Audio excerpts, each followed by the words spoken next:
Jordans, and today I'm going to be taking you through the steps of setting up your tattoo machine and training you on how to use it. So let's go ahead and get started.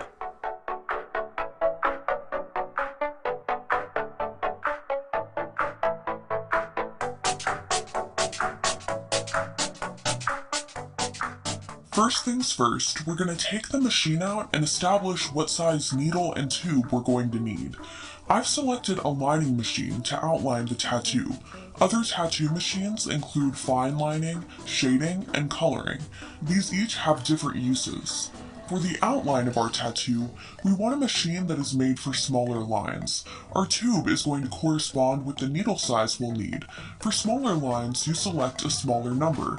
For instance, the back of the package says 3RT, which is going to be a thinner line than a 5 or 7RT. I'm going to select a 5 so it'll show up well, and then also grab a 5RL needle. Now I take the 5RT plastic piece and put it through my metal tube. It'll stop on its own because of this little plastic hitch, and then I just want to secure it. So I grab an allied wrench, put it in this tiny little hole, and twist it. I do the same on the other side. Now that it's secure, I can slide my needle in. I grab my 5RL needle from the package and carefully slide it into the tube. Now I can connect this entire piece to my tattoo machine. So I want to take the back of the tube and slide it through this hole until it reaches the larger part of the tube. Then I grab one of these colorful nipples and place it in the hole of the needle so it protects the machine while it's running, and now I can place it over the knob. You want to make sure you adjust your tube so that the needle is resting right at the edge of it. Then you can tighten it. Now we connect our power supply by just plugging the box into the wall. Next, we plug our foot pedal into the box and clamp these two metal pieces onto these small holes in the tattoo machine. Now we turn our power supply on. For a lining machine, we want to keep it right around 9 volts. Now, if everything is connected properly, when we push down on the foot pedal, the machine will begin to buzz. If it doesn't work, make sure your screw is just barely touching the metal piece on your machine. Let's try that again.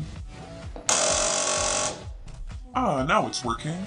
Now let's take out our ink holders. These will slide around when you use them, so it's a good idea to secure them with petroleum jelly.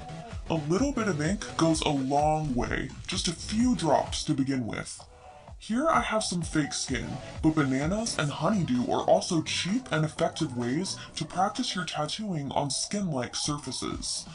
Now, when it comes to actually beginning your tattoo, I want to remind you to not push down too hard. Soft lines are more effective and less painful. Pushing down too hard will cause your lines to blow out. You want to hold the machine at around a 45-degree angle.